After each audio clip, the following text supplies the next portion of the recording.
will be a kind of a focused area for FATF as well as FATF style bodies, Asia Pacific Group, which we are members. So digital will be a very big impact, and we have to, and this is another companies like EastNet or others software providers, analytics on maybe the cryptocurrency or virtual assets would become very useful going forward, because this is something that we'll have to somehow master it, because if we want to continue in that direction. I would like to just highlight how, as far as current situation is, how we are dealing with digital crimes. Like, we have a set of analysis and we have access to multiple databases in the country, databases from police, databases from FIA, FBR, and whenever we get any information, either from the bank's reporting entities or even query from the law enforcement agencies, we are able to analyze that transaction and that person's behavior across various databases that are available with us, and then we formulate a financial intelligence, which is a kind of a report, and we submit it to the relevant law enforcement agencies. And also, when there is an investigation going on, we can go more deeper with that particular law enforcement agency and support the investigation process as well. So this has been going on for some time, and over the years the capacity of FMU has increased substantially, but of course there's always room for improvement.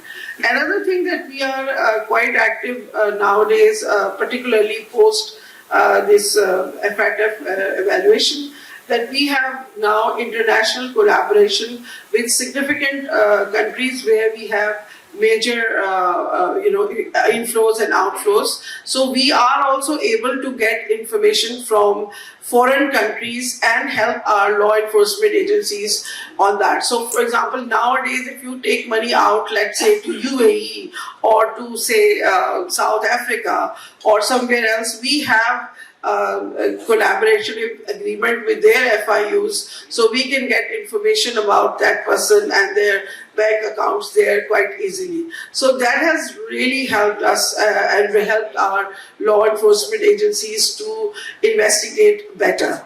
I think one of the areas that we have to concentrate strongly is building coordination internationally as well as domestically.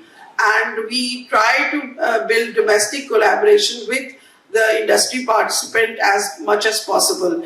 Very recently, we have started a pilot project for trade-based money laundering, and for that we have rolled it out for a limited number of banks, and that is something that that has been really appreciated by UNODC as well as Asian Development Bank, because we are one of the first countries in the AML in the region who are engaged in a pilot project on specific trade-based money laundering, STR and CTR collection. So that has been there, and we are obviously educating banks on that. We are also developing capacity building for our own people. Another area that we would like to highlight, that I would like to highlight, is the understanding of the digital world. We are somehow, obviously I think you guys have a profit motivation, that the transactions that are making you a lot of money is, you don't want to, rock the boat or something. So, but there are issues that are coming out of these transactions, and there is a very strong need to examine them carefully and to make sure that you are well aware what kind of suspicious transactions that are going through that.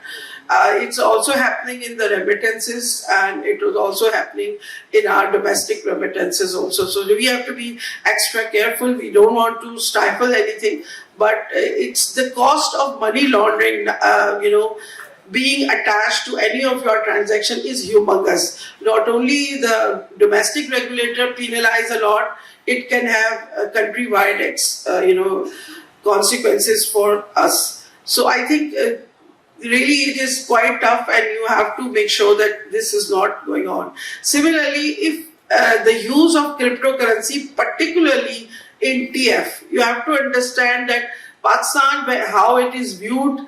So if any of your transactions are got against TF issues, that can also be very bad for the institution as well as the country. So while we have, in a way, an informal ban on cryptocurrency, we should not, in fact, close our eyes to it. And some set of capacity building needs to be built in that particular area. Lastly, I would like to really again thank you guys and also emphasize that these kind of settings where we have people from different areas looking at very important